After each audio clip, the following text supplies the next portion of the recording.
C'était drôle. Apparemment, pour beaucoup, c'était drôle. Alors, je refais cette blague.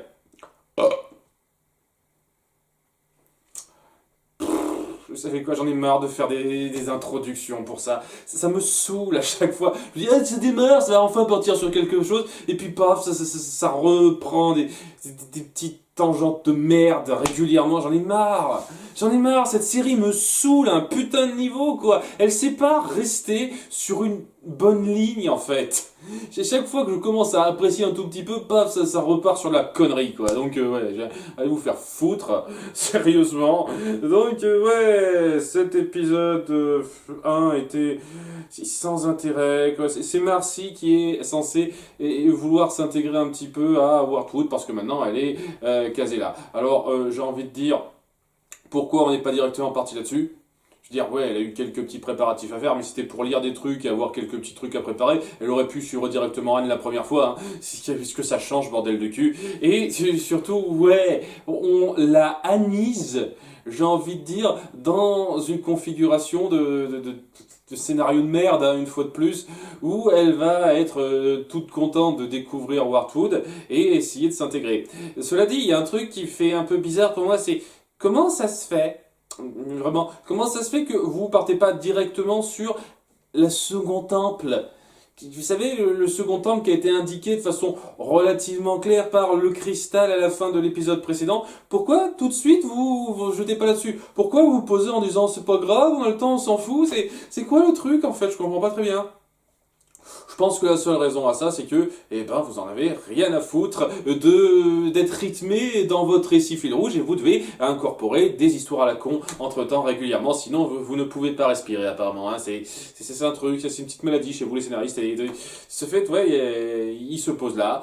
Merci, essaye de s'intégrer. Ah, c'est génial ce village, mais tout le monde la voit de haut. On a affaire au bon gros stéréotype des bons fermiers pecno débilus qui rotent, qui crachent, qui disent ah il est 3 heures, qu'est-ce que pense à chez nous. Alors que même dans la saison 1 ça n'était pas à ce putain de stade, mais là c'est vraiment descendu au niveau stéréotype débilus. Et elle se dit comment je vais faire pour me faire accepter. Et elle voit ça un peu comme une énigme à faire en fait. C'est une sorte de truc qui l'excite. Et c'est peut-être le truc qui sauve un tout petit peu vaguement cet épisode, c'est que Marcy, elle a une personnalité cool dans sa façon de vouloir un petit peu se faire voir et d'être enthousiaste. Mais ça changeait en fait que, ouais, on fait exactement la même chose qu'avec Anne, quoi. Mais en version ultra accélérée, en mettant en avant le fait que Wardwood, c'est un endroit de merde, avec des personnages de merde que je déteste et que je supporte pas. Alors oui, mettre Marcy au centre, ça change rien à ce problème-là, hein, absolument que dalle. Donc elle se dit, tiens, je vais essayer de bien me faire voir en aidant les gens, donc à cause de constructions qui tombent, parce que bon, elle répare une de ses bourdes parce qu'elle est maladroite, on garde un petit peu ce trait de sa personnalité, et en aidant un petit peu sur des petits problèmes de toujours. Et ça passe bien, elle est un tout petit peu mieux vue, mais elle se dit que ça va pas assez vite, et c'est là qu'il y a le maire, Todd Stool, qui dit, j'aurais d'autres projets pour toi de plus grande envergure. Yann qui lui dit, attends, il est pas clair ce gars, fais-lui pas confiance, sans expliquer plus que ça pourquoi.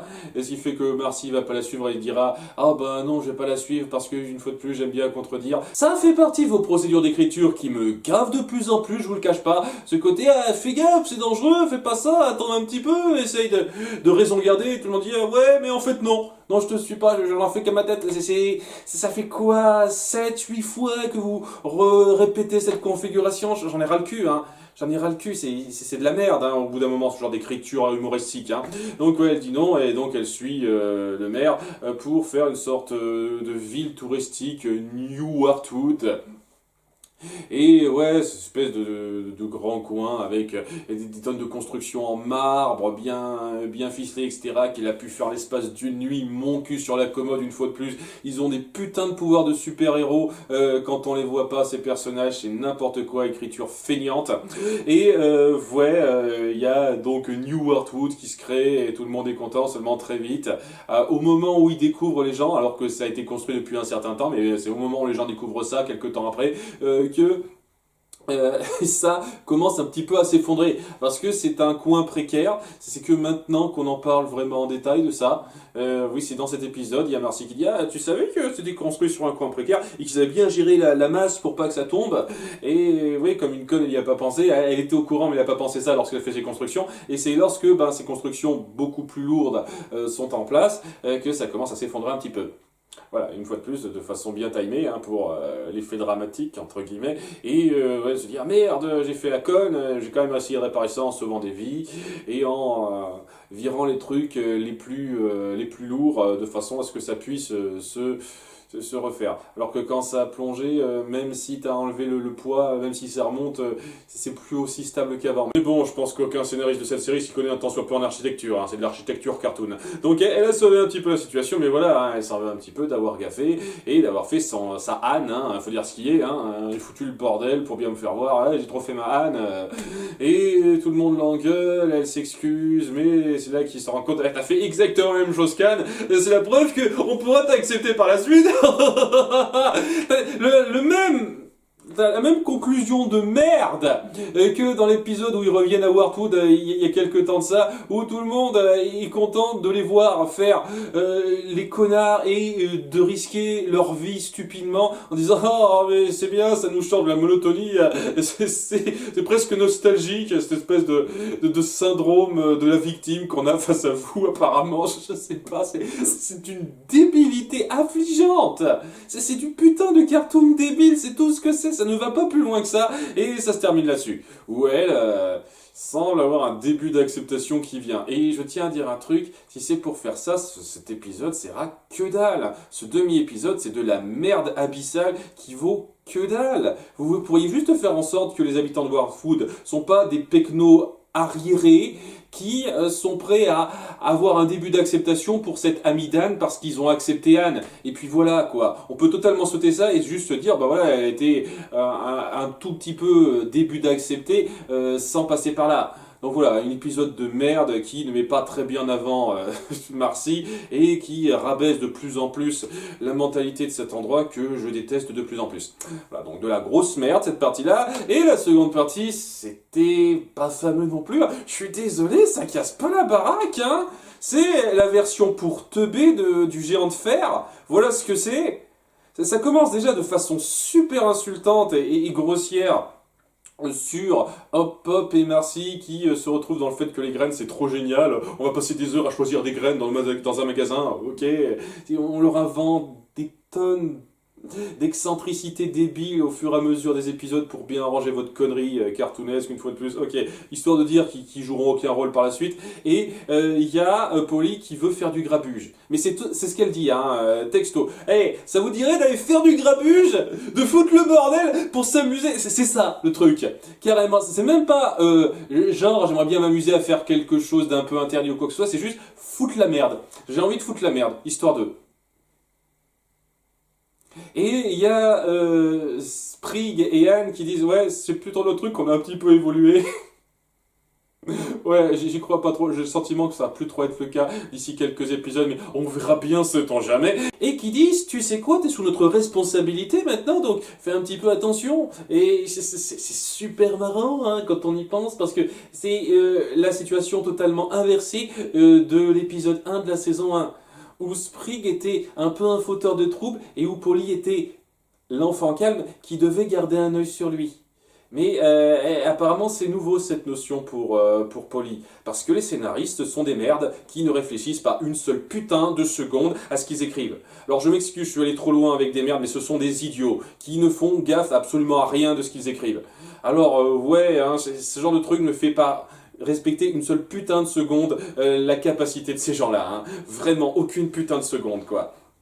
Donc ouais, elle décide de faire du grabuge, elle fait sa chieuse pour faire en sorte qu'il soit ça et donc se trouver toute seule et faire la merde un petit peu tout seul dans la ville. Et c'est là qu'on revient enfin sur ce putain de robot grenouille géant, enfin géant, ce robot grenouille qu'on a vu à quelques reprises avant pour en faire donc une espèce de parodie, mais c'est ça, une parodie mal branlée du géant de fer.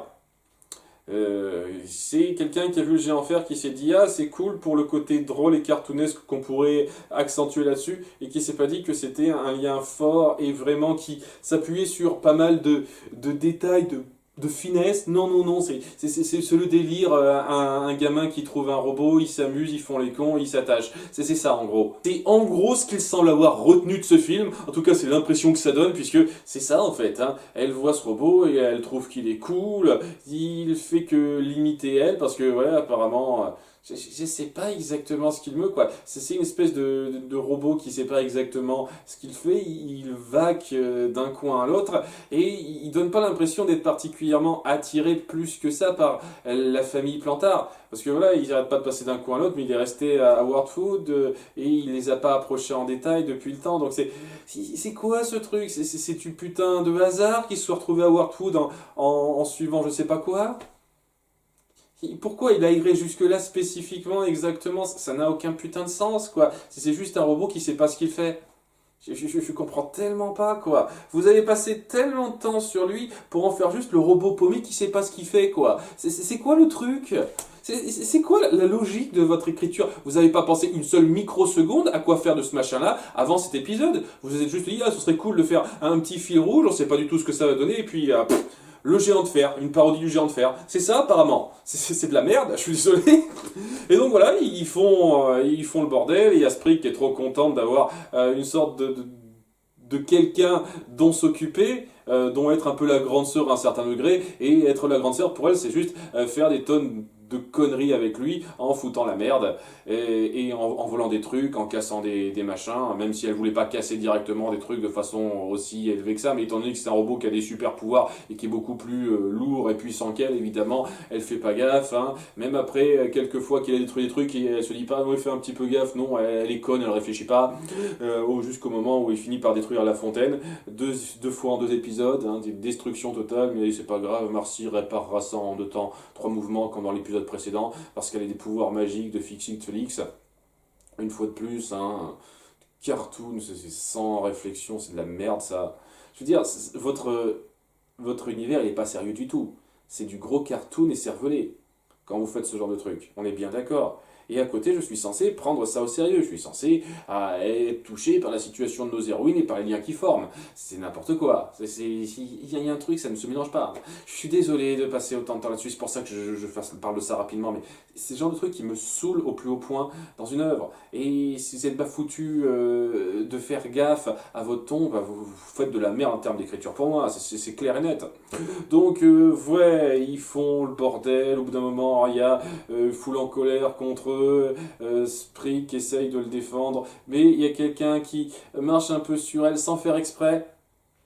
Et vraiment, de façon très grossière, on sent que vous faites de la parodie presque. Et le robot qui s'énerve, Frobo, c'est ça qui s'appelle, et qui commence par tout détruire, parce que voilà, vous vous rappelez de ça dans le géant de fer. Putain de merde. Et ouais, c'est le bordel, il y a un esprit qui s'y met parce qu'ils ont été hors jeu pendant je sais pas combien de temps. Mais au bout d'un moment, elle s'interpose, elle parvient à le calmer un petit peu et à convaincre un petit peu les gens de le laisser être. En dépit du fait qu'il a détruit des tonnes de trucs, elle se dit je me porte garant pour lui, je promets de faire je sais pas quoi exactement pour arranger ce qu'il a fait. De toute façon, c'est pas grave, Marcy, une fois de plus, réparera ça en 3 secondes, et c'est pas un problème. Hein. Et vous voyez qu'ils acceptent ça au bout d'un moment. Ils disent, ah, ok, pourquoi pas. On laisse ce monstre en plus, on en a déjà 2, hein. C'est drôle pour Marcy et Anne, une fois de plus, la considération des gens, une fois de plus.